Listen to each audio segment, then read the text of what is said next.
Hello everyone, আশা করি তোমরা কেমন আছো। আমার নতুন একটা ভিডিওতে আবার তোমাদেরকে জানাই স্বাগত।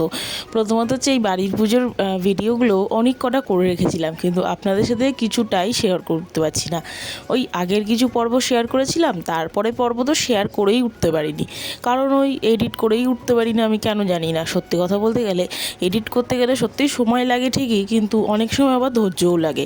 ধৈর্য যদি না থাকে তাহলে এডিট আর কোনো রকমভাবেই হবে না। করেছিলাম তাই একটু ছোটোখাটো করে ভিডিও করে রেখেছিলাম, তাই তোমাদের সাথে দেখাচ্ছি। সকালবেলা সবাই উঠে গেছিলাম, উঠে গিয়ে স্নান করে নতুন কাপড় পরে নিয়ে এসে চলে এসেছিলাম মাকে সাজাতে। মানে মাকে তো আগের দিনই গয়নাগাটি পরিয়ে সাজানো হয়ে গেছে, এখন শুধু ফুলের মালা পরিয়ে মাকে সাজানো হচ্ছে।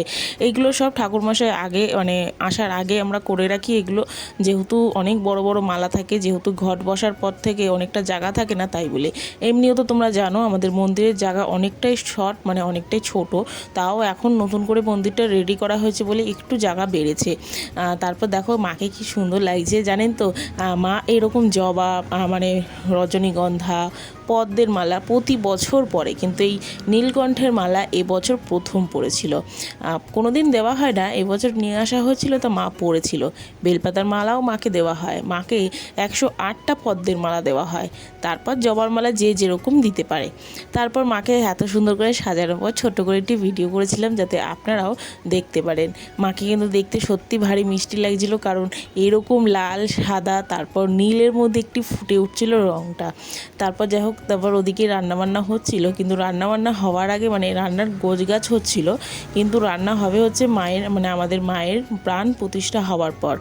যতক্ষণ প্রাণ প্রতিষ্ঠা হবে না ততক্ষণ আমাদের উনুন ধরানো যাবে না, আমাদের ঘরের রান্নার গ্যাসও কিন্তু জ্বালানো যাবে না। এরকম নিয়ম কার কার আছে তোমরা কিন্তু অবশ্যই কমেন্টের মাধ্যমে জানাও। প্রাণ প্রতিষ্ঠা হয়ে গেছে, তারপর গিয়ে উনুন ধরানো হচ্ছিল, তারপর গিয়ে এই আলু ঠালুগুলো ভেজে রাখা হয়েছিল।